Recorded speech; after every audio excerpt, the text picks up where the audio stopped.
Hello and welcome to another edition of Olympic Stat Zone. I'm Mihir Mankad and I'm going to ask you for 15 minutes. If you have 15 minutes, we'll try and bring you up to speed on all the action at the Tokyo Olympics for Indian athletes and international athletes. In the process, you might see some graphics around me. You'll react to them, I'll react to them, and let's go. Let's start with the biggest story for the day for India. For the first time in 41 years, the Indian men's hockey team found themselves in the semi-finals. They were taking on mighty Belgium, who was ranked number 1 in the world as the tournament started and then fell to number 2 after Australia. Today, India's hopes were high, but in the second minute itself, Belgium's Luc Leupert struck a goal.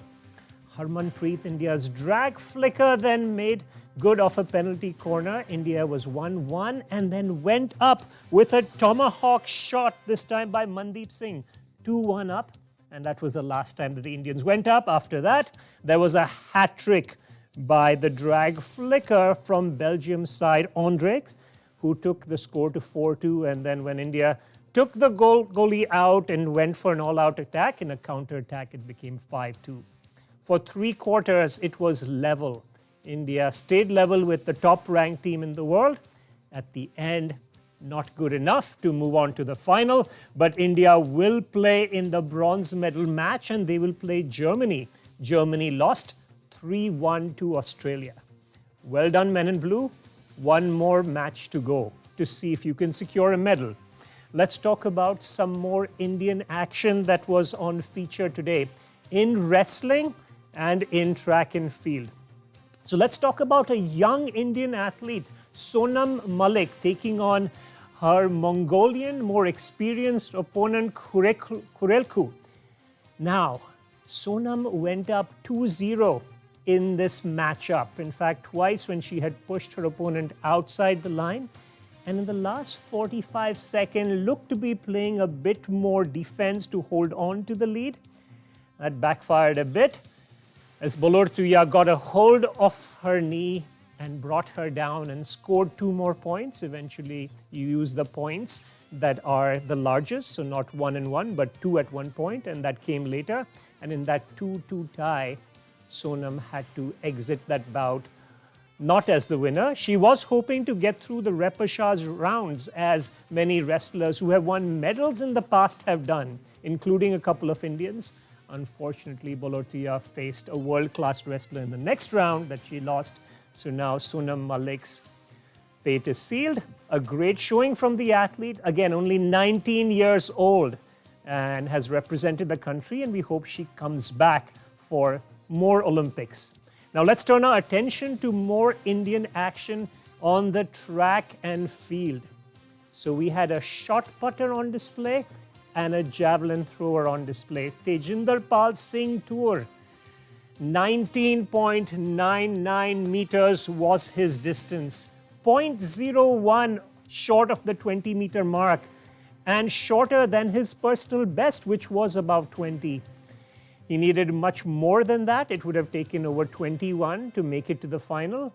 Tejinder Pal fails to qualify, finishing 13th, but again, giving us a showing in this event. We have short putters in the Olympics representing India, and let's appreciate that. Let's appreciate the role model that he can be as people think of diversifying out of the conventional sports into sports like this. We also had a javelin thrower fighting not just the competition, but the elements. A bit of a drizzle that made holding her javelin a bit tough, and it was tough for all athletes in this category.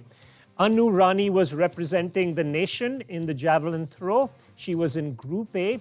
She did finish last in a group, did not qualify. You see that timing on your screen, 54.04 meters. That is far shorter than her personal best of 62. If she had gotten around that score, she might have made it to the next round. But about 8 meters actually short of her personal best in difficult conditions in Tokyo. Please understand that there is record humidity, there's very high heat in Tokyo, and a lot of athletes are struggling with the conditions. 2 representatives for India in track and field, unfortunately not moving on to the next round. As the competition heats up in week 2 of the Olympics, a lot of international stars are on display. And there are lots of events that we see. So in track and field, we will start with the first result that we want to show you. There were records being set. And here in the women's long jump final, we have Malaika Mahambo of Germany making that 7-meter leap. Look at that, 7.00 to finish in first position. She overtakes Brittany Reese of the United States and Ese Brume of Nigeria, who had identical jumps of 6.57, 0.43 meters ahead of the lot in the long jump final. We continue with track and field, and we talk about a world record holder who broke his world record. Now, what category was that in? 400 meters hurdle. We had Karsten Warholm. Have you heard about this athlete? If you haven't, do Google him. Karsten is not just a world-class runner, but he is also active on social media and is known in Norway to dig up ice without a shirt. Today he set a world record in the 400 meters hurdles of 45.94 seconds. If it was 55, I think you and I may be able to come close to that. So 45.94 seconds.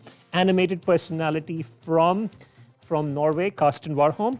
We also had a boxer from Japan. So boxer from Japan, who interestingly describes herself as unathletic. This is Sena Iri, who punched her way to the boxing gold against heavily favored featherweight world champion Nesty Petecchio of the Philippines. In fact, Nesty was in tears after that bout, hoping to bring that gold medal for the Philippines, but was denied by the hometown hero. In fact, this is just a 20-year-old boxer who surprised all, and her name in Japanese, actually her nickname is Iriwani, which means saltwater crocodile. Very interesting nickname for a gold medalist pugilist. And she has done her country proud. Now let's move on to a team gold that came through today. In cycling, the stranglehold for the last 3 Olympics has been Great Britain. That team seemed invincible. It was a dynasty, it seemed like, in this sport. No more. The Netherlands team, the small population of Netherlands, super in sports display. They set up an Olympic record and defeated the mighty Great Britain by 3 seconds, 41.369. Isn't it amazing that timings here come down to the thousandth of a second in cycling? So that the Dutch team of Roy Vandenberg, Harry Laverson, and Jeffrey Hoogland did set this Olympic record. But the British cyclist who was on the silver medal team does now make history. He's now level with Bradley Wiggins for the most medals by a Brit at the Olympic Games with 7. Now, if you were to pick up any Olympic magazine around the world, the chances are pretty high that before the Games, the cover would be graced by gymnast Simone Biles. Now, she has 32 medals in World Championships and Olympics, 7 medals for the Olympics, and this one. The big story was Simone Biles withdrew from the gymnastics team competition. The US team, which was built to pick gold, got silver. Press all around the world came in, and issues around mental training, being mentally strong or being considerate when athletes go through some pressures, some situations came to the fore. Well, Simone Biles withdrew from 4 of the individual events for which she was favored, but came back to win a bronze. In fact, you'll see her name 3rd on the list with a score of 14. She had gone through a case of what is called the twisties, where there is a little bit of a difference between the mind and the body around jumps that involve twists, and this happens to gymnasts. So the story was Simone Biles not in these Olympics? No. She came back in the balance beam. She did her best. She changed her routine, but now is a medalist also at the Tokyo Games. Congratulations, Simone Biles, for everything that you have gone through and come through as a winner in these games. Okay, in more popular sport, what is the most popular sport in the world today?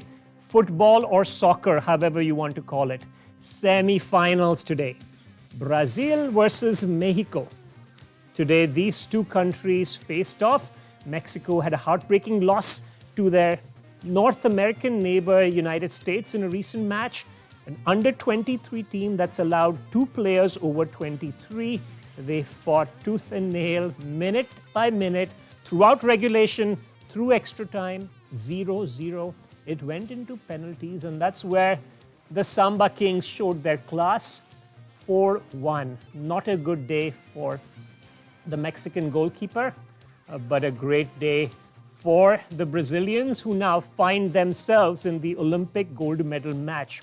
In the other semi-final, hometown warriors Japan took on Spain, and then they lost by a sole goal made by Spanish superstar Asensio over the age of 23. In fact, he was one of 2 players over the age of 23 who came through in extra time.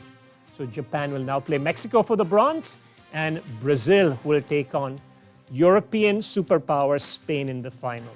Since we've talked about soccer, let's talk a little bit about hockey too.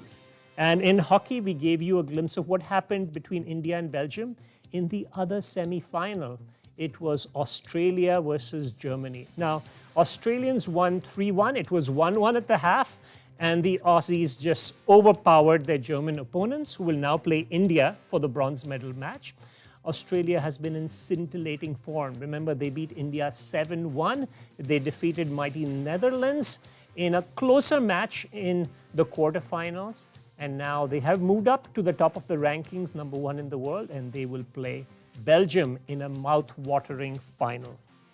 So that's the international action. Let's bring home some of tomorrow's action, and as quite a few Indian athletes are featured. In athletics, one of the best prospects of the nation, Neeraj Chopra, will be competing in the javelin throw. This is not just someone that I can come tomorrow and say, well, it's good that he participated. This is an athlete that could get to the podium. He will need to be at or a little above his personal best, but he's right there with the very top in the world. You'll be watching Neeraj Chopra.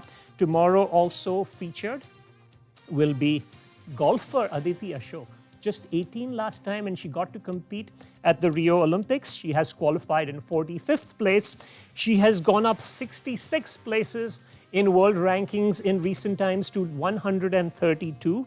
She's from Bangalore, and she will be competing. In track and field, we will also have another athlete. Shivpal Singh will be competing tomorrow.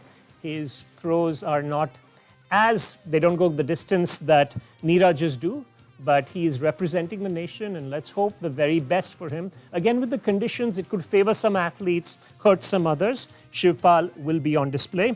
Also in golf, we have a new entry and a late entry, Diksha Dagar. You may not have heard this name before because she was included pretty much at the last minute. Diksha is an outstanding and the top amateur golfer in India. She is also hearing impaired, but that has not stopped her from competing. In fact, she picked up a silver medal at the Deaf Olympics, and she will be gunning on the course tomorrow. Now let's not forget that we will also have some wrestlers. Some of the best wrestlers are still to go. Ravi Dahiya has a easier draw than many other wrestlers. He is favored in this match against Colombia's Oscar Tigreros. He will be in the freestyle 57 kg category. We also have Anshu Malik representing the nation. She has unfortunately drawn the European champion Irina Kurachikiva, and Irina is favored, highly favored in this match. We're hoping that Anshu does her best. We also have in the 86 kg category Deepak Punia. He takes on Nigerian Ekere Kemiyo Agiomar, who was the 2019 World Silver Medalist. In this case, this is going to be, I think, an even matchup between two highly favored wrestlers. Remember, we also have a pugilist tomorrow who is set to bring home a medal. We don't know if it's going to be bronze, if it's going to be silver, if it's going to be gold. the last few days that she has had to train Lovlina Borgohain, has been really hoping that that gold comes through for India. She's delighted to represent the country, but she's playing an athlete, Busane Surminelli, who is world class, the top in the field here in the welterweight category, who finished with a gold medal at the World Championships, and who has promised her president years ago that she will come back with a medal this time, hopefully gold. Let's see how that goes for India. And of course, tomorrow is the highly anticipated Indian women's hockey match against world number 2 Argentina.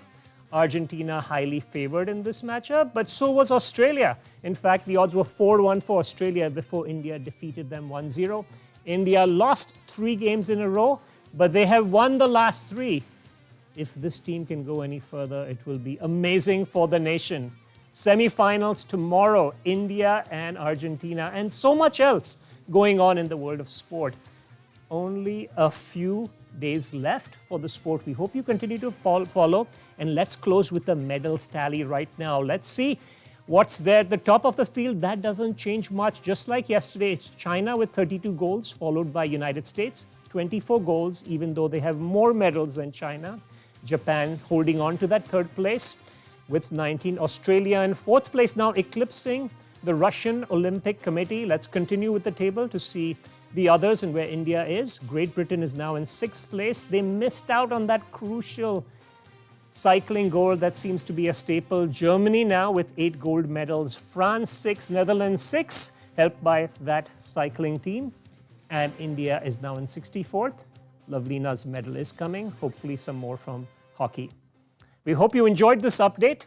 We hope you keep following just a few more days. Please enjoy the festival sport.